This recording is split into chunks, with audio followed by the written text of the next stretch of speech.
adequate. Make it awesome. Noxious. It's probably great if you cosplay and stuff. All right. This case flips over. Somebody get video of this.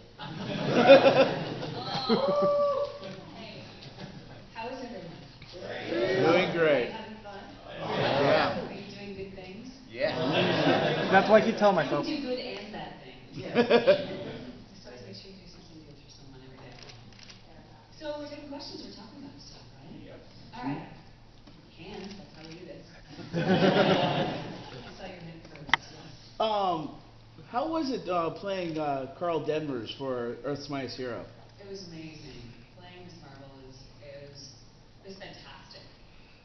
It's really fun. There's a new sort of acting style coming in where we get to be a bit more like we are in film and TV and cartoon. We're doing that more and more on cartoons and games, and that's definitely a show where I got to do that. And it's just fun to be part of that team. Yeah, and that story. Yes. Did you have more fun with Renegade or Paragon, Shepard? Oh, dude. I always say Paragon is who I wish I was, and Renegade is what I wish I could say. Yes, without technology. Yes. Who have your heroes been growing up, and was acting always your dream job? That's a really fascinating and deep question. Man. I still think going, did I have any heroes? Or This is just going to sort sound of like the dorkiest answer ever. I am the uber geek. You don't know this, but I'm the biggest geek in the world. My heroes were the animals and the trees. I know that sounds insane. It's the truth. You know, I grew up very,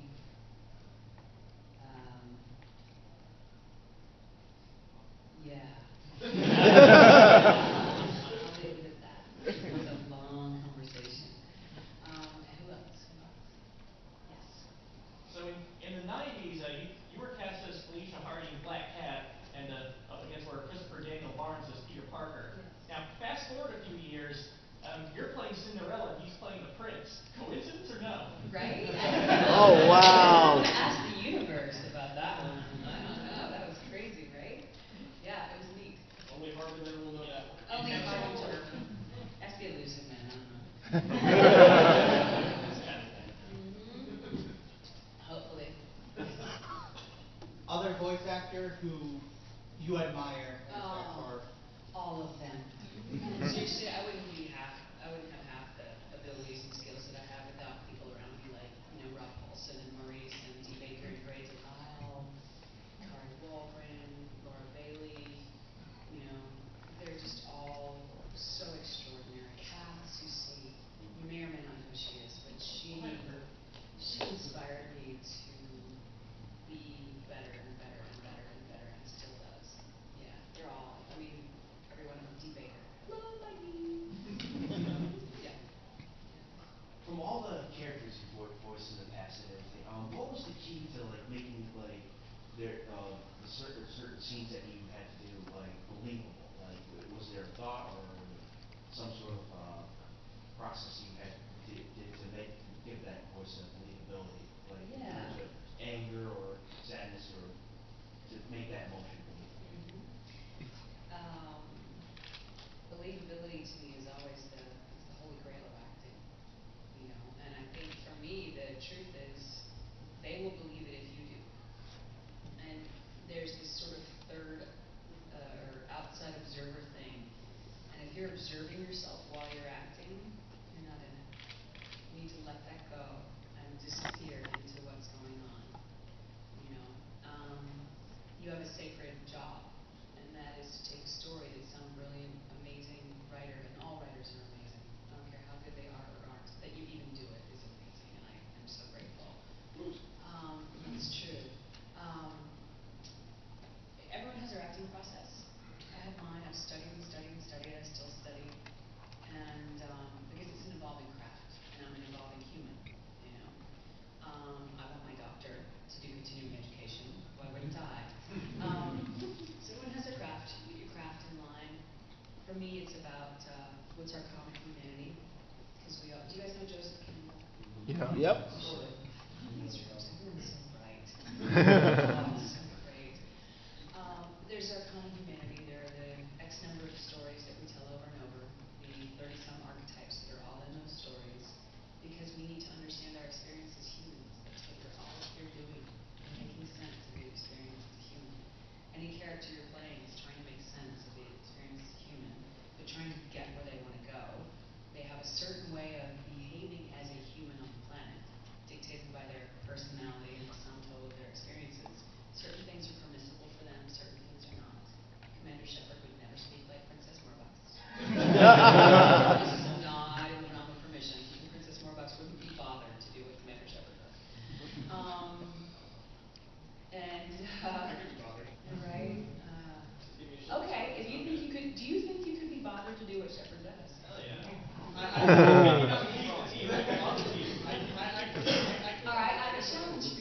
Oh god. I'm quite serious about this. Oh, dude, I'm so serious. It's a 2-part challenge.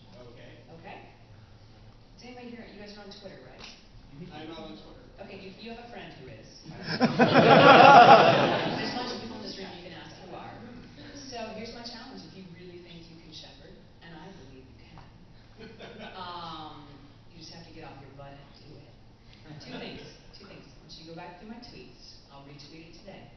There's a tweet about pick up the phone and call the FCC. Seriously. Seriously, you'll see this video. Alexis Ohanian did it. And he started Reddit and a bunch of other stuff. Very, very good guy. Call the FCC and say, please don't screw up the internet.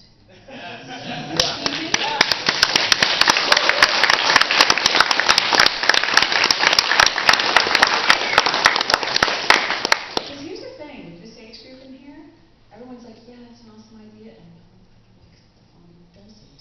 They just talk about it. You know, there is no talk. There's only do or not do. So that's your first assignment. Okay? And you have to be specific because there are bureaucracy when you say don't screw up the internet, what you're saying is... Restore net neutrality. Thank you. Restore net neutrality. Nova Silva. Exactly. Well, So I want you all to do that, and I want you to get 4 people to do it. Okay? Okay, so That's your first mission. Your second mission is I want you to Google something called CERT training. C-E-R-T. Community Emergency Response Team. Me too. Air fist. Community Emergency Response Team. It teaches you what to do in disasters. For us in California, it's earthquakes. For you guys here, it's probably hurricanes and whatnot.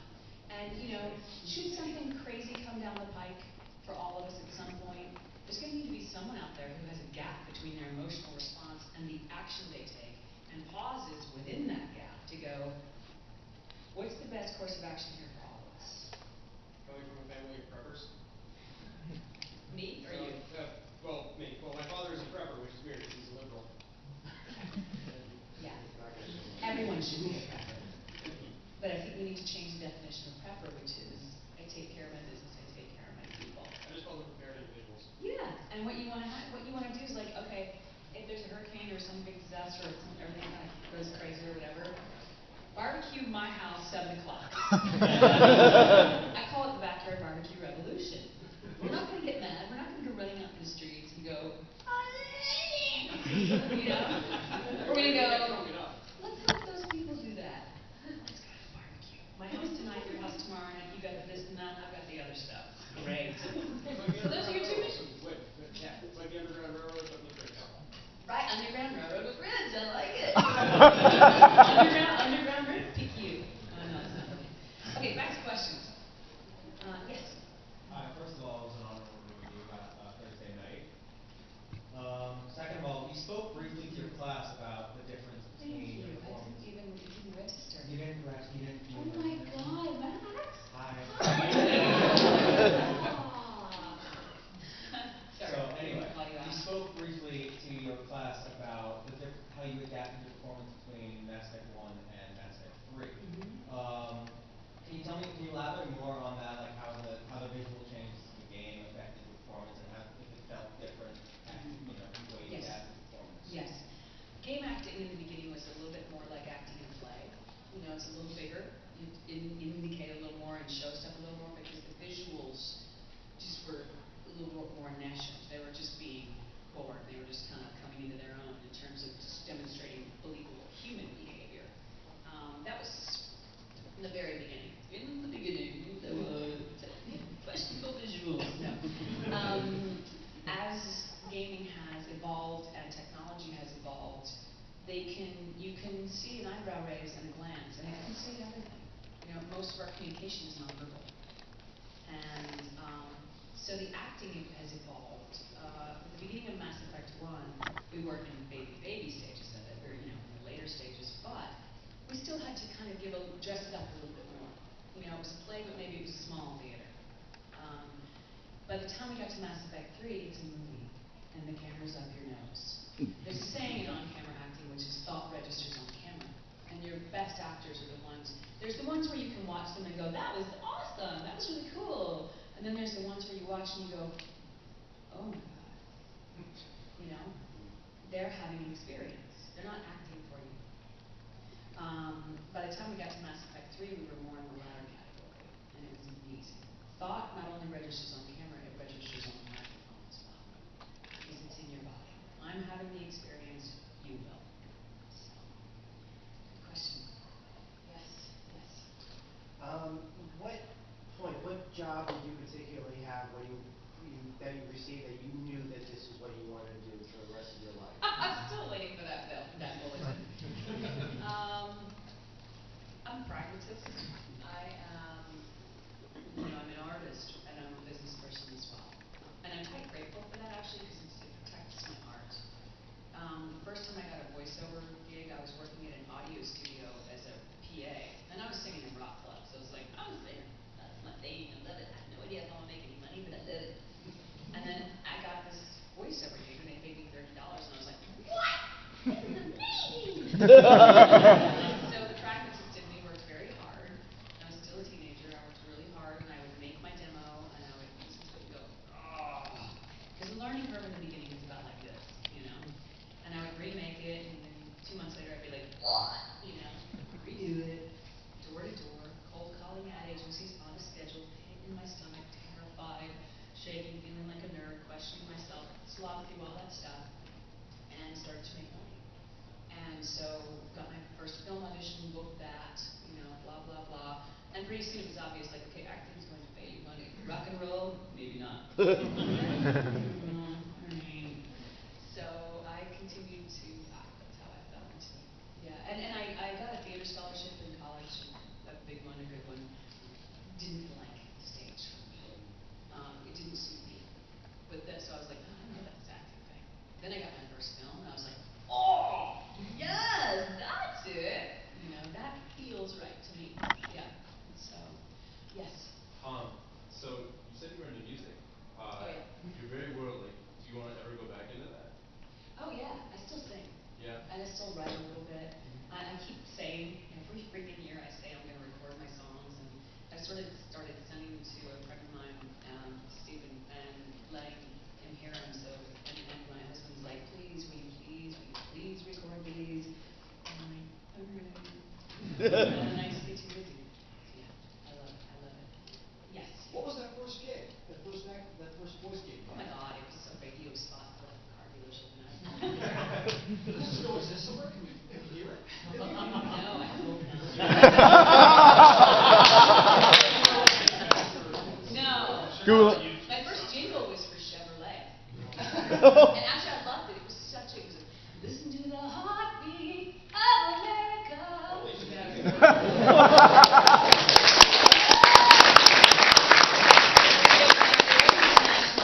Regional version of it, because then I'd say the local dealership's name. I should attend to this side of the room, though. This side of the room. Yes. Yes. Of the 3 games, like 3 Mass Effect games, do you have a favorite line that you remember that stuck out? No, but I have a couple favorite scenes. I have the closing stuff with Anderson and the closing stuff with Bane and Garrus. That was just, that Garrus scene hit me like a truck. I was recording it, and I don't get to see the scripts ahead of time. Games are what we call cold reading, which is there's the line, now perform it. Okay. Joke! You just do it.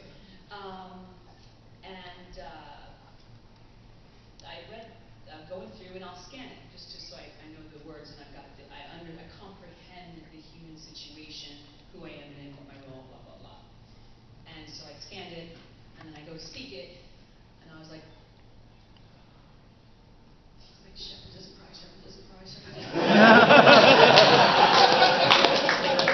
And I couldn't talk. I was so full of, grief and all that stuff, and determination, everything that's in there. I don't know, just so many feels. I'm supposed to speak, there's so many feels. And I worked on Skype with Caroline Livingstone up in Edmonton, and she was on the headphones. I was like, hold on. And it took a second, and I sucked it back, and then I said what I had to say. I said the line. And usually Caroline comes back, and she goes, okay, I'll take the blah, blah, And there was dead silence. I was like, did we lose the connection? Caroline?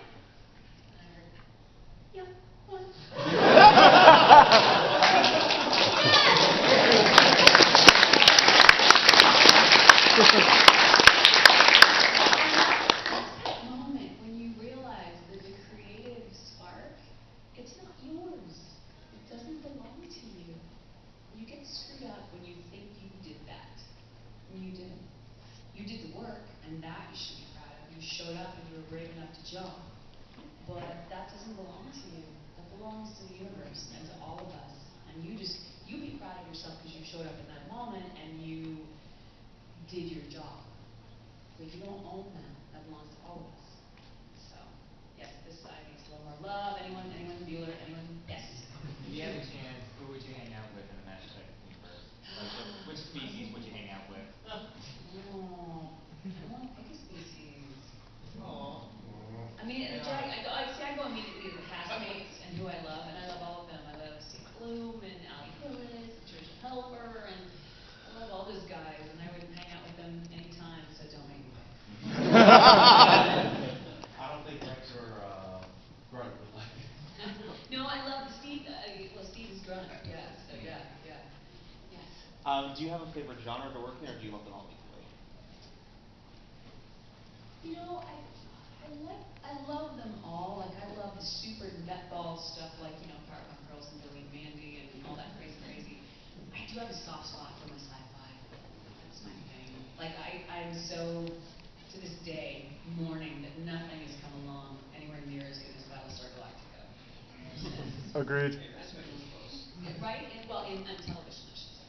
And what about Firefly? Mass Effect was, to me, like, I was rewatching Battlestar while we were recording Mass Effect 3, so I actually got to meet Edward James Olmos a few weeks ago, and I was, just having one of those, oh my god, I'm feeling all fangirl here. This is how do I go up to this man? How do I speak to him, and not make him feel that thing, make him feel like I'm not.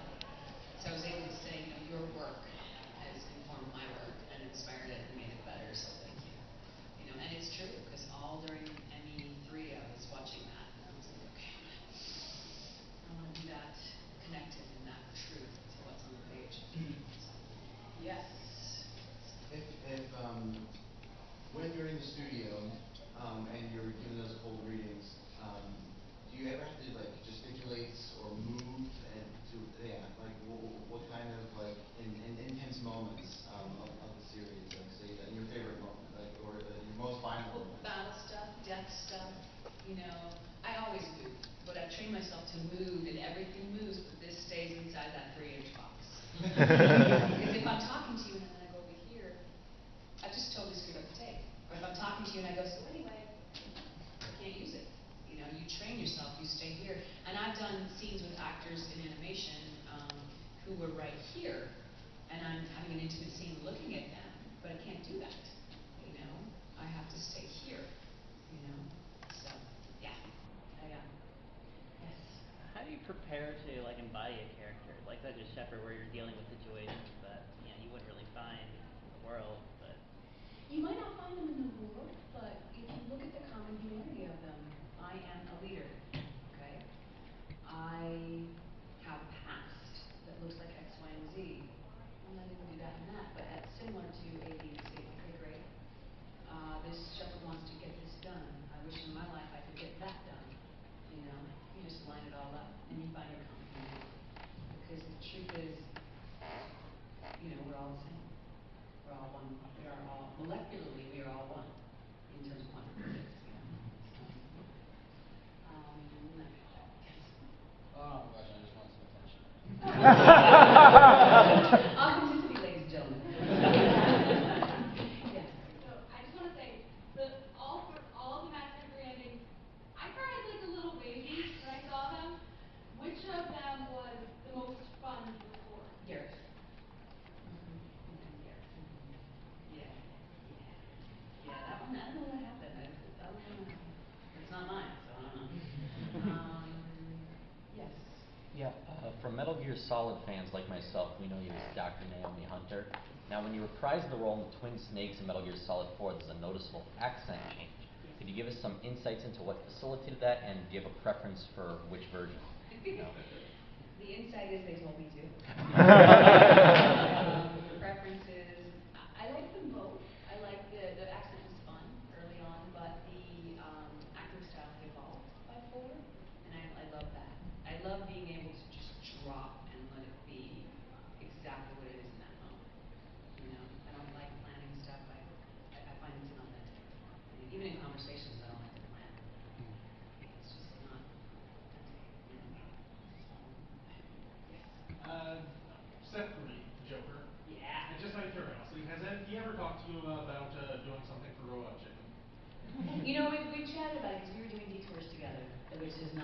yet, but one day will. Star Wars detours. Freaking hilarious. And but just in passing, just to he's yeah. You had a question? Would you rather be known for the Ranger character you played or just go by the Ranger name? The range. Yeah, because I am no thing. If you're nothing, no thing, you can be all things. Yeah. I hear that you mainly play redheads in your roles. I don't know if it's true. So I was wondering if it was possible that you might have auditioned for Mary Jane Watson when you were originally in Spider-Man the animated series. Yes, it's not only possible, it happened. I auditioned for everything. Okay. That explains that. I don't get a lot of it, but I get a lot. Yeah. There's enough to go around. Yeah. Yeah, and I think one of my really good friends, Andrea Baker, she's Clover in Totally Spies. She played MJ at one point. So yeah, and Trisha Helfer, who is Edie, that played I think Black Cat, is similar. So yeah, it's like yes. So what would you say is the personality that's most opposite to yours that you've had to play? Oh. And how do you prepare yourself to play something